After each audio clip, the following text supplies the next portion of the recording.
Olá pessoas, esse é mais um Seleção Geek, eu sou Raquel e o cinema sempre amou histórias de amor, mas alguns romances não só emocionam, eles ficam com a gente, né? Então nesse vídeo aqui eu separei 10 romances inesquecíveis da história do cinema. Filmes que falam de amor de jeitos completamente diferentes. Lembrando, eu tive que escolher 10, mas tem vários outros que pode caber num segundo vídeo aí, né? Mas chega de enrolação e bora pro vídeo.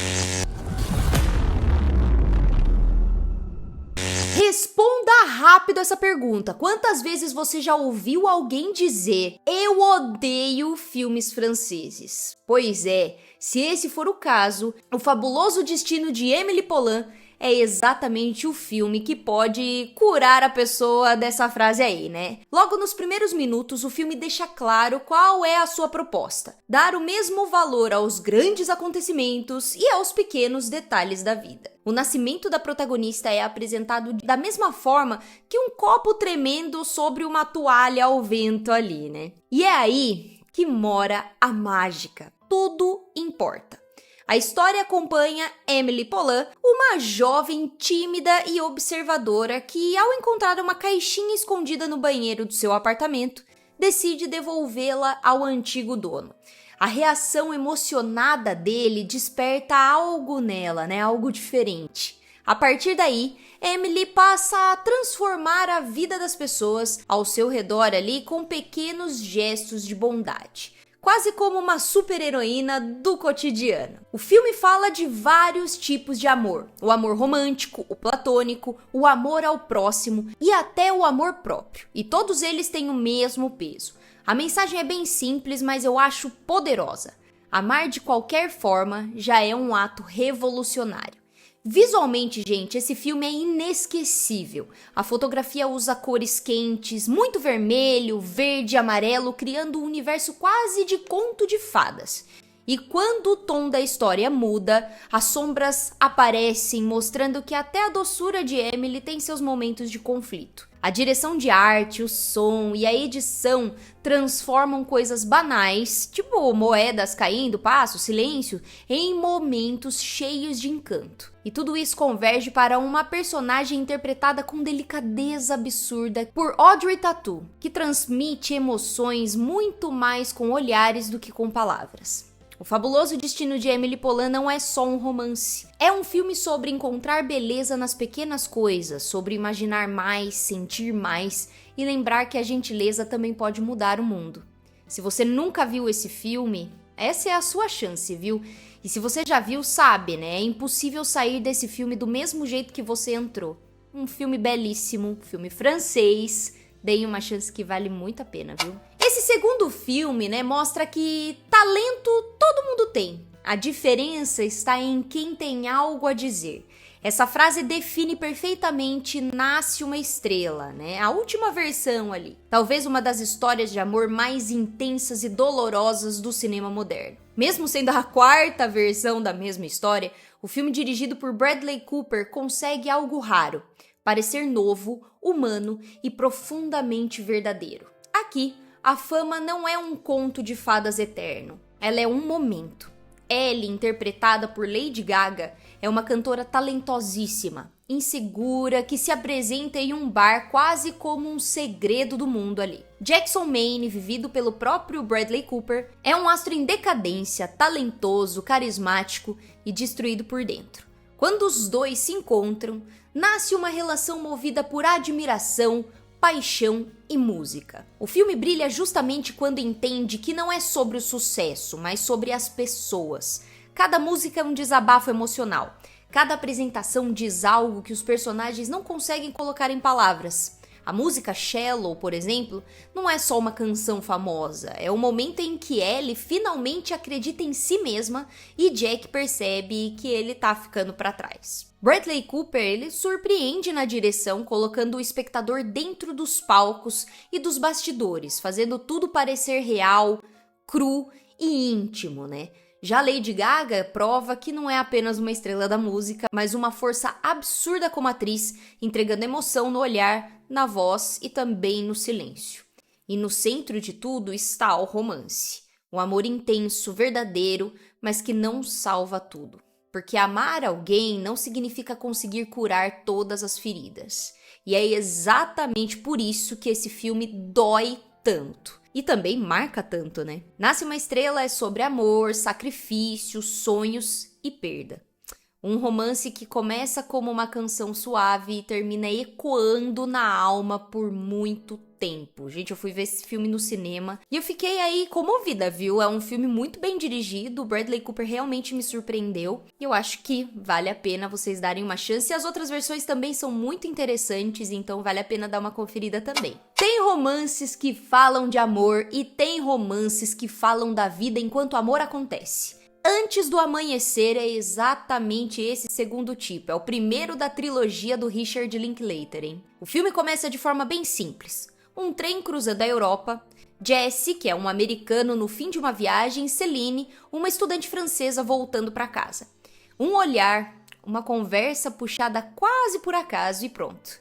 O tipo de encontro que só acontece uma vez na vida quando acontece, né? Às vezes passa a vida inteira sem acontecer. Eles decidem descer juntos em Viena e passar apenas uma noite caminhando pela cidade, conversando, se conhecendo, debatendo sobre tudo.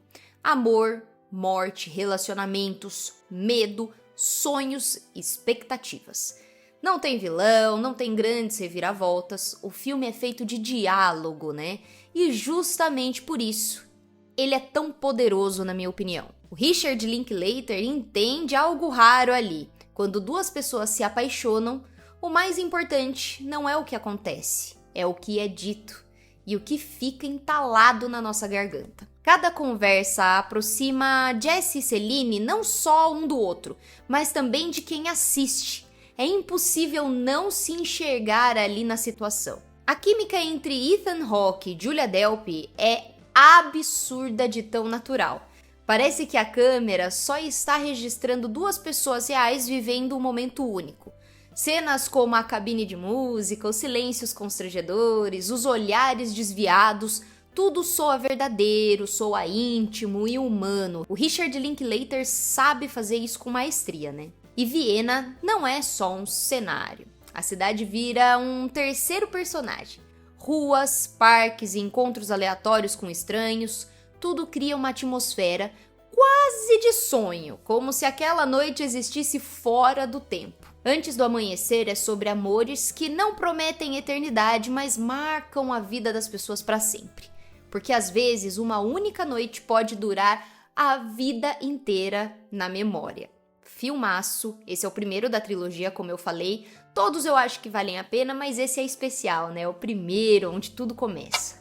Esse próximo filme não podia faltar na minha lista, né?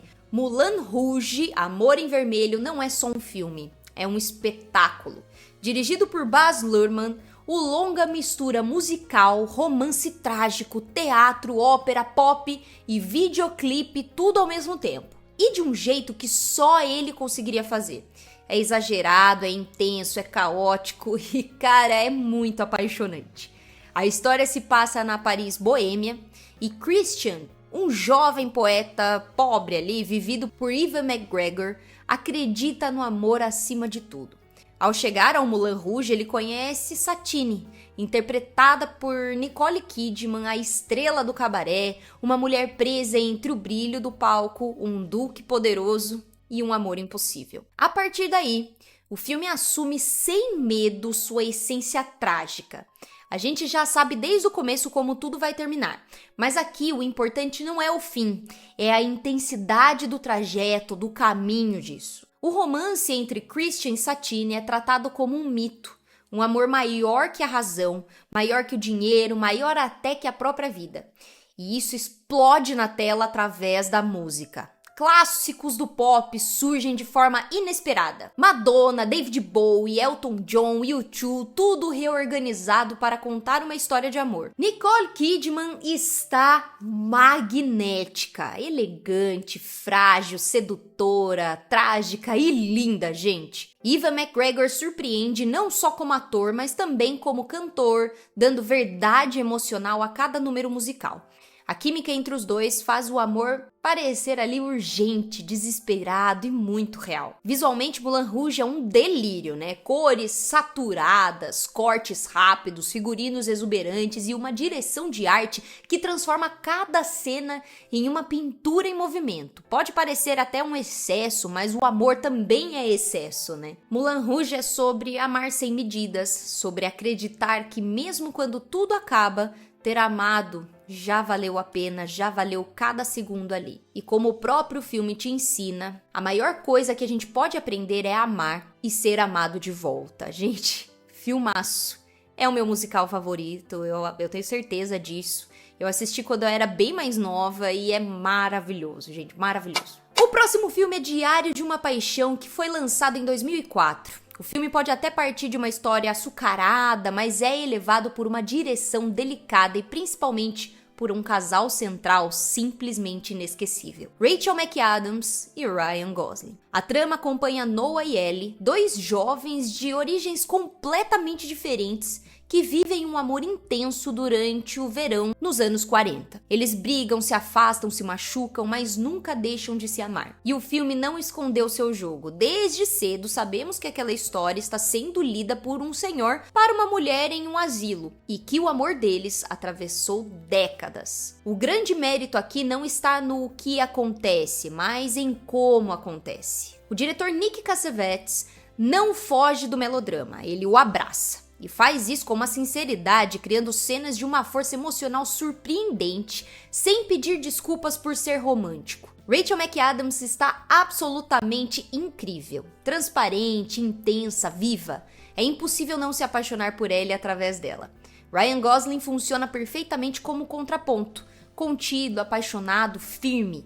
E a química dos dois é tão forte que eletrifica cada cena, da juventude à velhice. E quando o filme avança para o tempo presente ali, Diário de uma Paixão deixa de ser só um romance e vira uma história sobre resistência, cuidado e permanência. Amar não é só sentir, é ficar. Pode ser meio cafona? Pode, mas também é sincero, emocionante e, pra mim, inesquecível. Diário de uma Paixão é a prova de que quando um casal funciona, até o romance mais improvável pode se tornar eterno.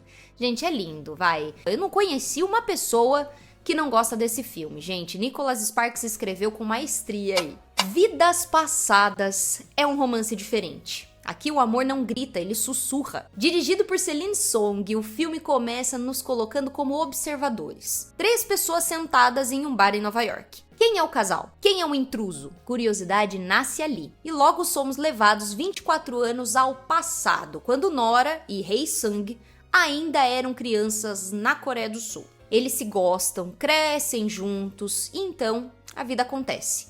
Nora se muda para o outro lado do mundo. O tempo passa, as escolhas são feitas e quando eles se reencontram, já adultos, o filme deixa claro. Não é uma história sobre voltar atrás, mas sobre encarar quem nos tornamos. Aqui não existe vilão, não existe traição, não existe grande explosão emocional. Existe silêncio, olhares, frases que dizem muito justamente porque dizem pouco. O conceito coreano de yin-yang, que é a ideia de que encontros são frutos de vidas passadas, paira sobre toda a narrativa, mas nunca como promessa, e sim como reflexão. Greta Lee constrói uma protagonista cheia de camadas. Ambiciosa, consciente, segura das próprias escolhas, mas ainda humana o suficiente para se perguntar: e se? Tae Yoo, por outro lado, entrega uma atuação silenciosa e devastadora, representando tudo aquilo que ficou para trás e nunca deixou de existir. Visualmente, o filme é delicado e simbólico, né?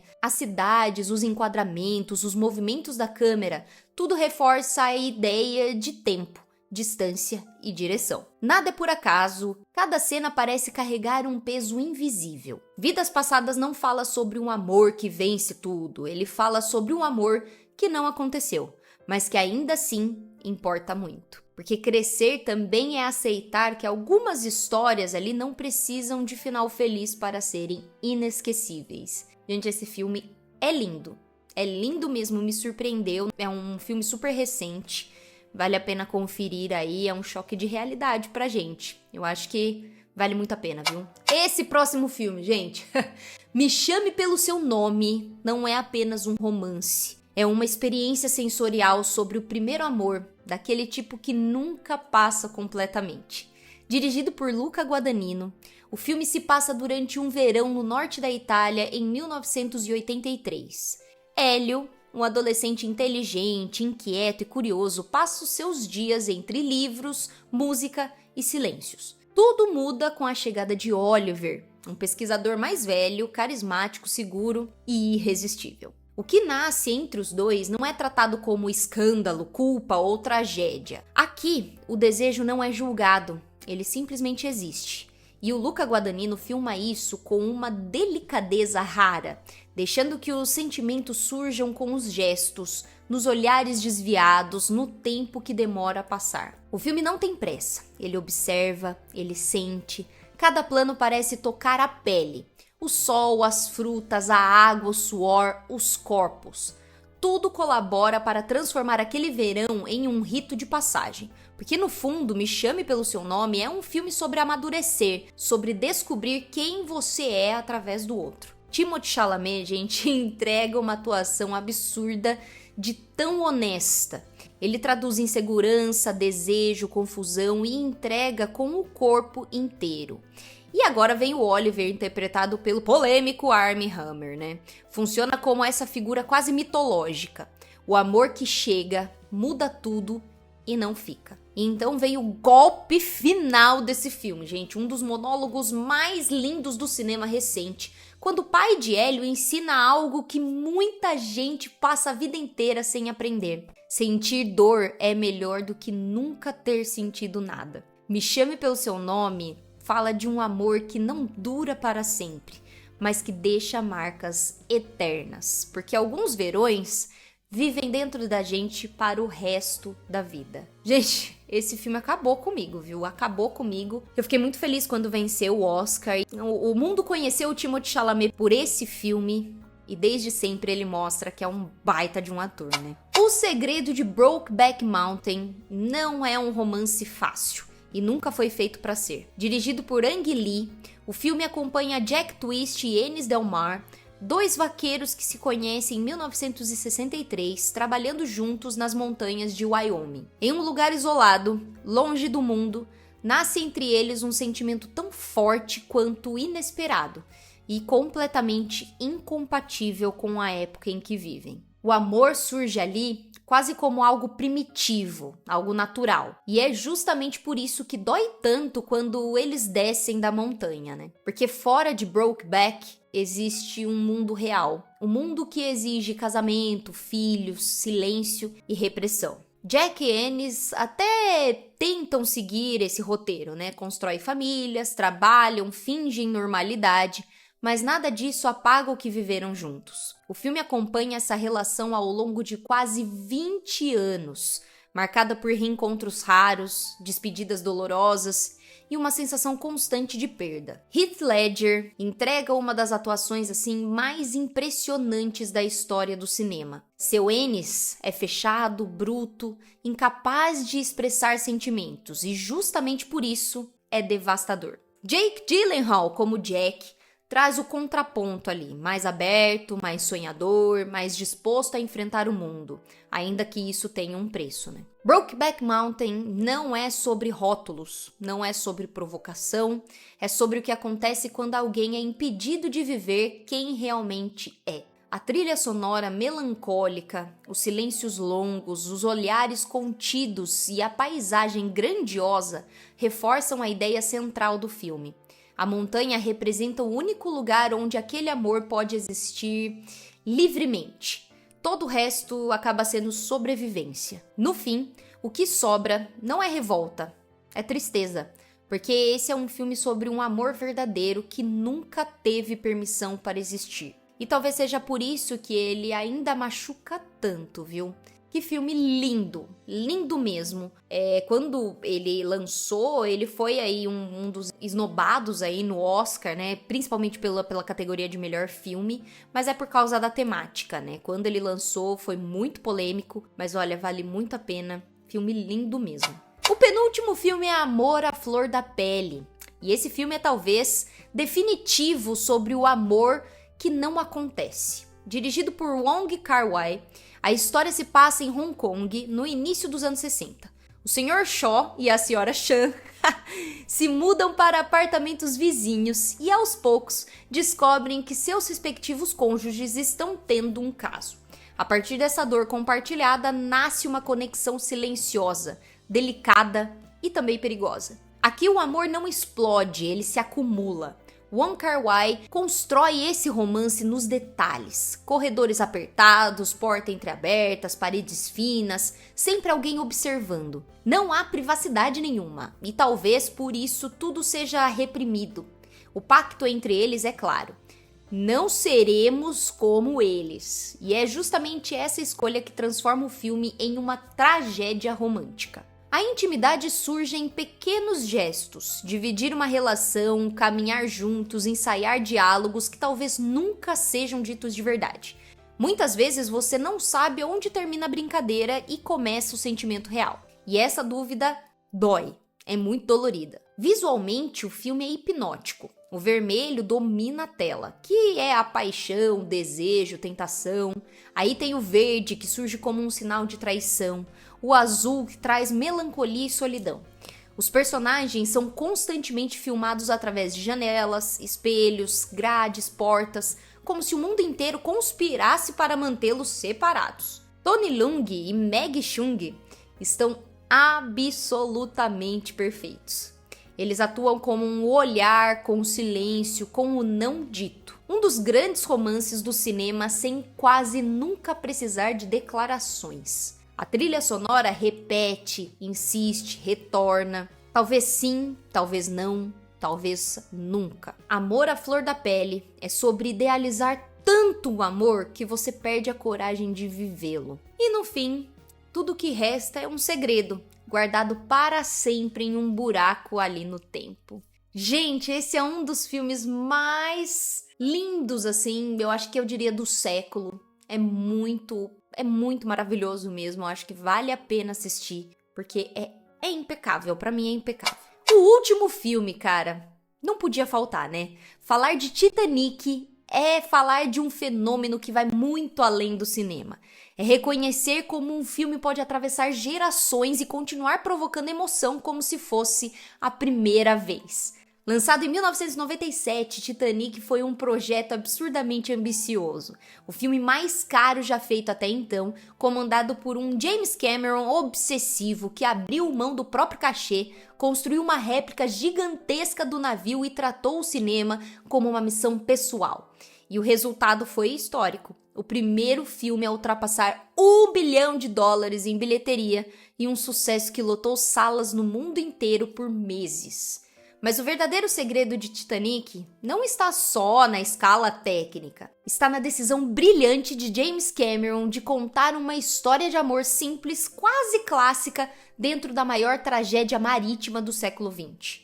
Jack e Rose se conhecem em poucos dias, mas o filme constrói essa relação com tanta paciência, tanto olhar e tanta entrega emocional que o público acredita completamente naquele amor. O naufrágio, que ocupa boa parte do último ato ali, é cinema puro. Isso é cinema pra mim, gente, maravilhoso. Cada detalhe, a divisão de classes, o desespero, a orquestra tocando até o fim, o silêncio gelado do oceano, transforma a tragédia em experiência sensorial. Mesmo sabendo o que vai acontecer, a gente se envolve, sofre e chora de novo. Leonardo DiCaprio e Kate Winslet formam um dos casais mais icônicos da história do cinema, e a trilha sonora de My Heart Will Go On virou parte da memória afetiva de milhões de pessoas. Você ouve a música e imediatamente pensa no filme. Isso é impacto cultural. Titanic é sentimental, é melodramático, é grandioso e nunca tenta pedir desculpa por isso. Talvez por isso continue funcionando tão bem. É um filme que acredita no amor, no cinema e na emoção sem ironia. Mais de 25 anos depois, quase 30 anos aí, Titanic segue sendo uma experiência inesquecível. Um daqueles filmes que não apenas contam uma história, mas marcam vidas. E alguns filmes fazem isso, né? Para sempre. É difícil alguém que não tenha assistido Titanic, eu acho que é um filmaço. E muita gente que você pergunta qual é o seu filme favorito, fala Titanic, de tanto que marcou a vida das pessoas. Vale a pena rever. Se você ainda não viu, assista, pelo amor de Deus. Mas se você já viu, reveja, porque é muito lindo, gente, muito lindo mesmo. Se você chegou até aqui, é porque pelo menos um desses filmes já te marcou. E agora eu quero saber de você. Qual romance dessa lista mais mexeu com você? E se tem algum filme de amor que faltou aqui e merece entrar numa parte 2, comenta aqui que eu também quero muito saber, viu? Comenta aqui embaixo. Aproveita, deixa um like que isso ajuda demais o canal a continuar crescendo, viu? E se você gosta de cinema falado com paixão, profundidade e sem frescura nenhuma, se inscreve aqui no Seleção Geek e ativa o sininho para você não perder mais nenhum conteúdo que eu posto semanalmente. Eu tenho certeza que você vai gostar, hein? Muito obrigada por ficar comigo até o final. Esse foi mais um Seleção Geek. Eu sou a Raquel e até o próximo vídeo. Tchau!